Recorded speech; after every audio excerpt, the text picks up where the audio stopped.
Good evening, ladies and gentlemen, and it's a great pleasure to be here. And this evening I want to say a few words about kindness. So, we often say that people who treat others cruelly are being inhumane or even inhuman, and this wording suggests a deep link between human nature and kindness. A person who acts unkindly is not acting in a human fashion. What then is the precise link between being human and being kind? What are the limitations imposed on kindness by virtue of our humanity? Are we simply incapable of certain types of kindness, such as an unconditional kindness towards strangers, enemies, or non-human animals?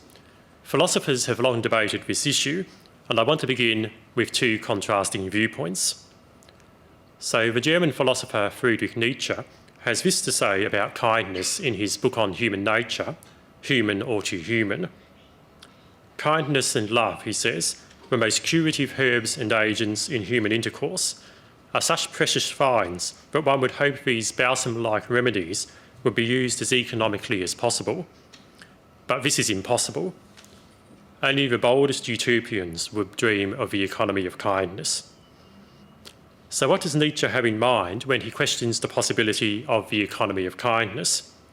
He seems to have in mind the partiality which humans often exhibit in their ethical thinking. We acknowledge those close to us as moral beings far more readily than we recognise strangers. Nietzsche's pessimism about the capacity of humans to overcome the natural limits of their empathy comes to the fore in a later passage where he says that the idea of one's neighbour is very weak in us, and we feel toward him almost as free and irresponsible as toward plants and stones. That the other suffers must be learned, and it can never be learned completely. Nietzsche then sees the natural state of humans as characterised by indifference towards the suffering of others.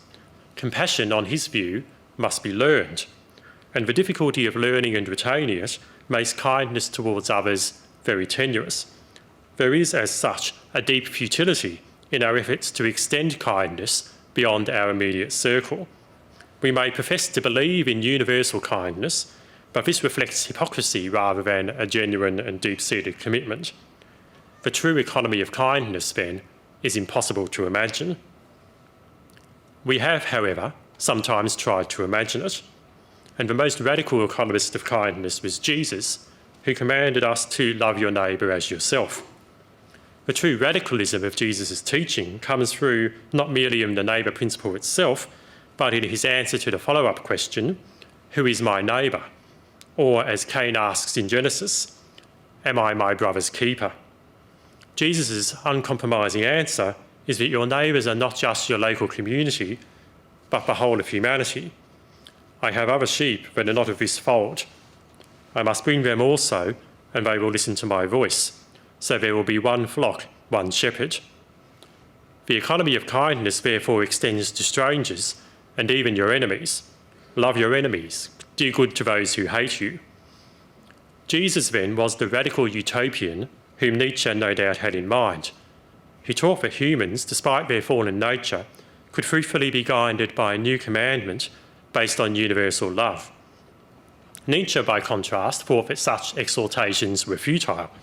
He saw self-preservation as so ingrained in humanity that any professed intention to love one another as yourself can only be self-deceiving. We don't accuse nature of immorality when it sends us a thunderstorm, he says. So why do we call a callous person immoral?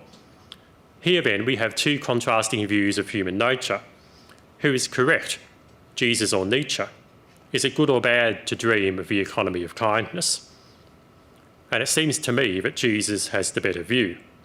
Nietzsche sees a form of pervasive self-deception in professions of altruism or a commitment to universal compassion. However, it seems to me that the opposite is true. Those who would deny our capacity for kindness are deceiving themselves in order to evade their ethical duties. There is no doubt that showing kindness towards strangers is highly demanding. As Nietzsche recognises, it goes against our tendency to privilege ourselves and those who are like us. Deep down, however, we know it's wrong to be unkind. It is when we turn away from this knowledge, privileging comfort over conscience, but we fall into hypocrisy and bad faith. So it's hard to be kind to strangers, let alone our perceived enemies. We often struggle to love our fellow humans. What about the even more radical demand to be kind to non-human animals? I think a similar point applies in this context. We know in our hearts that it's wrong to mistreat animals, but sometimes it's convenient to pretend otherwise. The battle between comfort and conscience reappears at this level.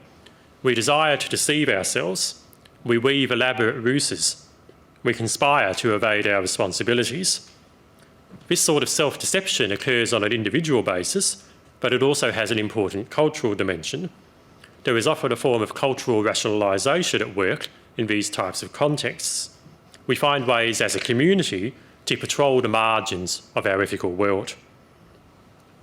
Our attempts to deny our ethical responsibilities to animals, not only our pets but the animals who suffer from factory farming, are based on lies we like to tell each other.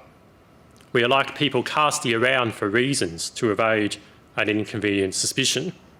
We sense the demand for recognition that animals present to us, but we prefer to avoid the responsibility that it entails. This kind of ethical avoidance is sometimes sustained by creating and maintaining ethical blind spots, areas of life whose ethical significance we avoid by hiding them from view. We may do this individually by refusing to direct our minds to a troubling ethical question. The same thing also occurs, though, on a wider social level. The realities of factory farming, for example, are systematically hidden away, so we don't need to confront them. A second form of avoidance occurs when we justify our ethically problematic choices by creating rationalisations after the fact. The very act of asking the question, "Who is my neighbour?" signals the need to define the boundaries of the ethical community. This in turn gives us the capacity to deny certain beings ethical status by rationalising their exclusion. We grant ourselves the power to decide who counts and why. Historical examples illustrating the seriousness of this issue are not difficult to find. Communities have often decreed that women, slaves, and members of particular racial and ethnic groups do not count for ethical purposes. Blacks did not count in 19th century America. Jews did not count in Nazi Germany. Pervasive discourses of cultural rationalisation pushed them to the outer margins of ethics. It became all too easy not to count them. These techniques of ethical avoidance have often been applied to humans, so it's no surprise that we have also applied them to other species. The French philosopher Emmanuel Levinas links the two issues in his essay The Name of a Dog, or Natural Rights, which reflects on his experience as a Jewish internee in a German prisoner of war camp. He describes how the gazes of the other men, called free, who guarded the internees, stripped us of our human skin. A small inner murmur, the strength and wretchedness of persecuted people, reminded us of our essence as thinking creatures, but we were no longer part of the world. This kind of social aggression, for Levinas, shuts people away in a class, deprives them of expression and condemns them to being signifiers without a signified. Their ethical status is effaced by means of cultural rationalisation. Levinas contrasts the dehumanisation of the internees by their captors with the affection and enthusiasm of the dog, nicknamed Bobby, who finds his way into the camp. It is Bobby, not the guards, who remind the prisoners of their ethical status and human dignity. Levinas notes that Bobby has neither ethics nor logos. He lacks the brain needed to universalise maxims and drives. This might seem to call into question Bobby's own ethical standing. The point, however, is that Bobby's inability to rationalise renders him unable to push away the internees based on their Jewish identity. He simply recognises them as fellow creatures and responds accordingly. The cultural rationalisation that excluded Levinas and his fellow inmates from moral belonging was, of course, perpetuated by Nazi dogma. Jews, it was said, were subhuman. For the greater good of the German people, they had to be supplanted and eradicated. In this way, the Jewish neighbour is replaced by the universal Jew. The individual is erased and replaced by a pure analytical category. Institutionally excluded from ethical consideration, members of such groups are pushed to the margins of social consciousness, perpetually situated at or beyond the borders of the moral community. Levinas comments in another essay that the justification of the neighbour's pain is certainly the source of all immorality. There are two important ideas in this statement. Levinas's remark emphasises the fundamental place of suffering in ethics, but it equally takes aim at the role of cultural rationalisation in covering over our ethical responsibilities. The very idea of justifying my neighbour's suffering, according to Levinas, is an outrage. The awareness of another's suffering, he observes, is not a mere datum, but rather something more primordial, akin to a revulsion. It's hard for us to see another creature suffer. Suffering is hard to stomach, and this is exactly as it should be. We can't face it. We push it away. We try to hide it at the margins of our community. We do this as a way of avoiding our responsibilities. If we were to openly acknowledge the way that animals suffer at our hands, we might feel compelled to do something about it. As Levinas notes elsewhere, we do not want to make an animal suffer needlessly. It is because we, as humans, know what suffering is that we can have this obligation. Ethical responsibility, then, involves avoiding the temptation to rationalise our actions rather than engaging in good faith with the ethical demands of other beings.